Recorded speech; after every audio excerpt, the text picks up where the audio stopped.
The narrative surrounding Steve Jobs, a figure synonymous with innovation and disruption, often begins not with triumph, but with a profound and public humiliation, his expulsion from the very company he co-founded. Yet, this dramatic setback was merely a prelude to an even more astonishing comeback, a testament to his unyielding vision and relentless pursuit of perfection. This is the story of a man who reshaped our world, not just once, but multiple times, proving that true genius often thrives on adversity. Born in San Francisco, Steve was swiftly adopted by Paul and Clara Jobs, a loving couple who provided a stable, if unconventional, upbringing. From an early age, Steve displayed a rebellious streak, an inherent distrust of conventional authority, and a distinct lack of interest in traditional schooling. However, the influence of his adoptive father, Paul, proved pivotal.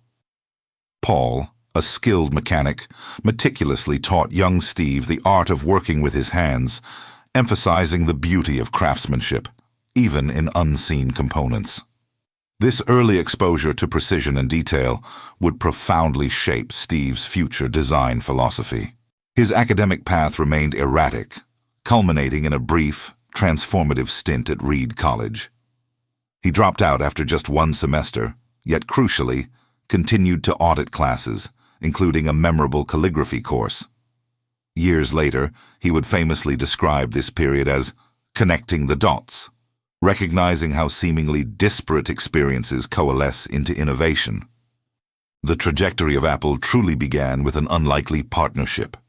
Steve Jobs, the visionary with an almost mystical sense of future trends, found his perfect complement in Steve Wozniak, a brilliant engineering savant. Their shared passion for electronics, fueled by late-night tinkering and ambitious dreams, led to their first collaborative projects. The synergy was undeniable. Jobs provided the direction, Wozniak delivered the technical wizardry. Their nascent company, Apple Computer, literally sprang to life in the humble confines of Paul Jobs' garage. This was a period of intense struggle, self-funding their ambitions by selling personal belongings, including Wozniak's beloved scientific calculator and Jobs' Volkswagen van.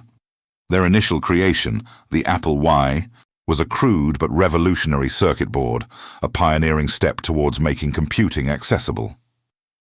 Despite its rudimentary nature, it garnered attention, leading to their first sales and igniting the exhilarating realization that they were indeed creating something entirely new. The Apple II quickly followed, a product that truly catapulted Apple into the mainstream.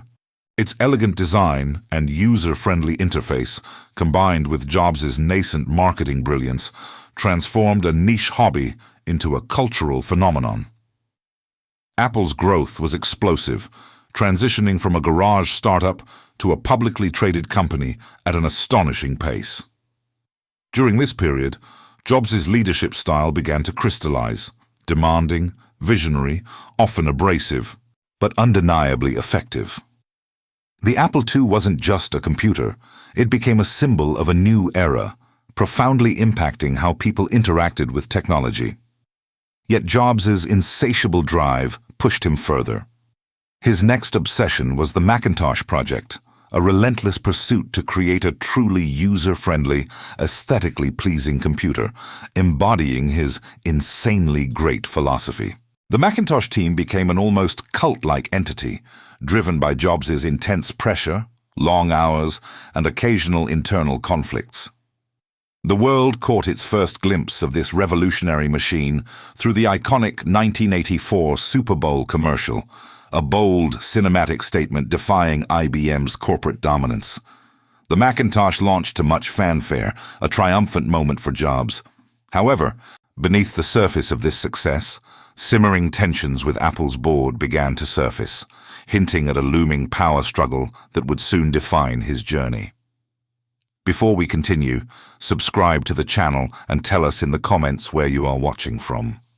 The triumph of the Macintosh, though outwardly glorious, masked an escalating internal conflict that would soon reshape Steve Jobs' destiny. His confrontational style, a hallmark of his genius, became increasingly problematic within the corporate structure of Apple. He clashed frequently and fiercely with executives, most notably with CEO John Sculley, a man Jobs himself had recruited with the famous challenge: "Do you want to sell sugar water for the rest of your life, or do you want to come with me and change the world?"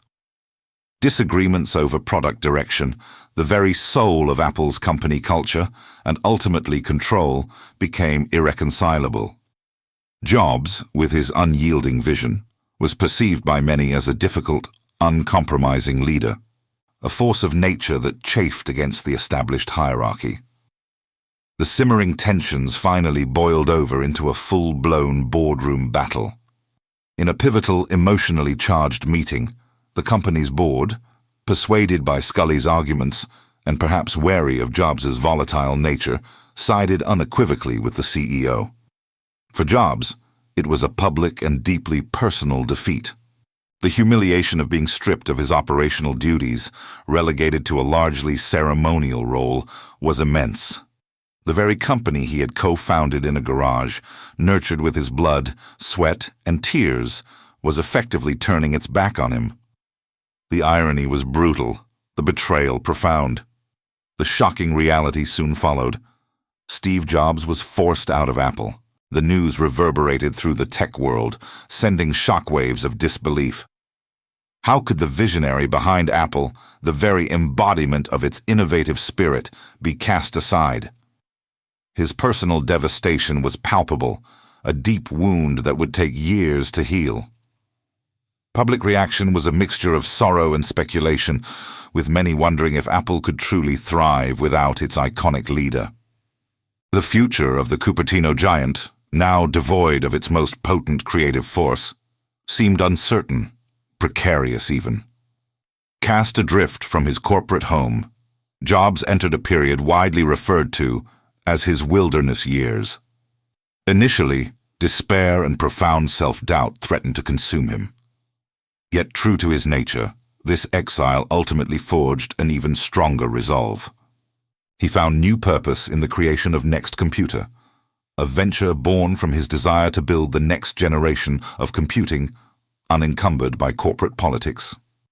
His ambitions for Next were lofty, aiming for technological purity and groundbreaking design.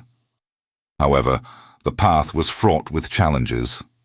Next machines were beautiful, meticulously crafted, but prohibitively expensive, leading to limited market penetration and significant financial struggles.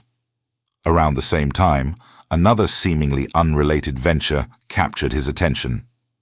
Jobs acquired the Graphics Group, a division of Lucasfilm, renaming it Pixar Animation Studios. Initially, his understanding of animation was minimal, but he possessed an innate ability to spot and nurture talent, coupled with an unwavering belief in the potential of computer graphics. Pixar proved to be a significant financial drain in its early years, with Jobs pouring millions of his own dollars into the struggling studio. Many saw it as another costly folly. But his persistence paid off spectacularly with the breakthrough success of Toy Story. The film was a massive critical and commercial triumph, forever changing the landscape of animated cinema and establishing Pixar as a leading animation powerhouse. It was a powerful demonstration of Jobs' ability to cultivate innovation and success in entirely new domains, far beyond the confines of traditional computing. Meanwhile, back at Apple, Jobs' absence was keenly felt. Without his singular vision and relentless drive, the company began to flounder. Innovations stalled, product lines became muddled, and a clear strategic direction vanished. Market share eroded steadily, and financial losses mounted, pushing the once dominant technology pioneer towards the brink of bankruptcy. This desperate situation, however, unwittingly created an unlikely opportunity, an almost poetic twist of fate that would set the stage for Steve Jobs' dramatic and ultimately triumphant return to the company he had helped create. The desperate plight of Apple, teetering on the edge of insolvency, created an improbable pathway for Steve Jobs' return. In a move driven by necessity, Apple acquired Next for its advanced Next Step operating system, a technology far superior to Apple's aging software. Jobs initially returned as an advisor, but the gravity of Apple's situation and the sheer force of his personality quickly propelled him into the role of interim CEO, or ICEO. His reappearance was met with a mixture of skepticism and profound hope.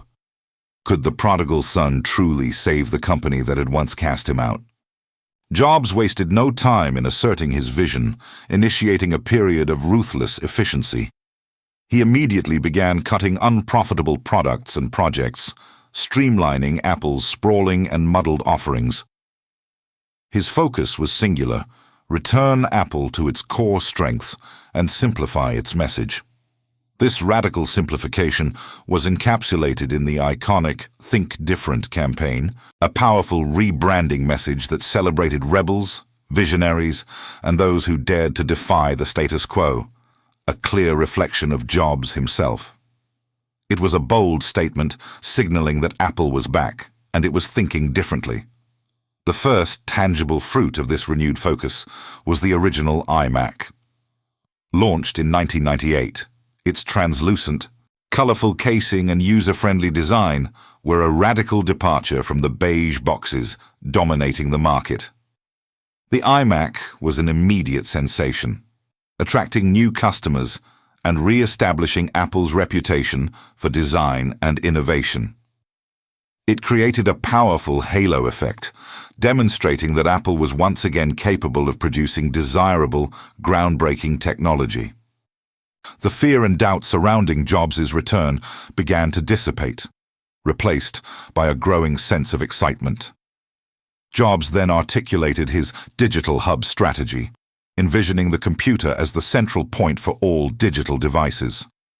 This vision materialized with iTunes and the iPod, which together revolutionized the music industry.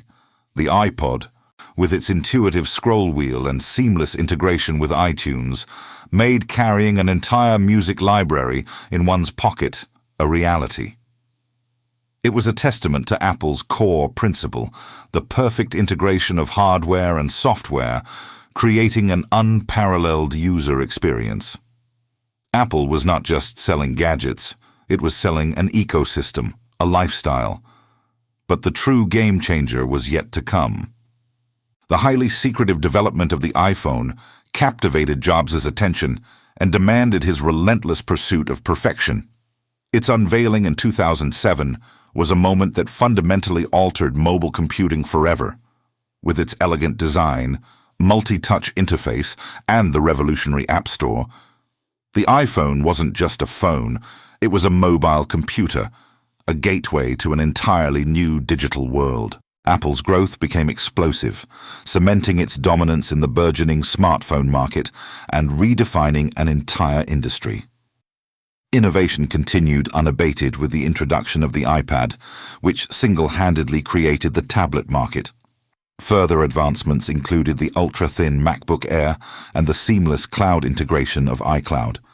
Jobs' relentless pursuit of perfection, his unwavering belief in the user experience, and his insistence on combining art and technology continued to drive Apple forward, transforming it into the most valuable company in the world. Steve Jobs' battle with pancreatic cancer cast a long shadow over his later years, yet he continued to work tirelessly, his passion for Apple undimmed. His personal reflections on life, death, and innovation offered profound insights into the mind of a man who had reshaped the modern world. His lasting impact on technology, design, and culture is immeasurable.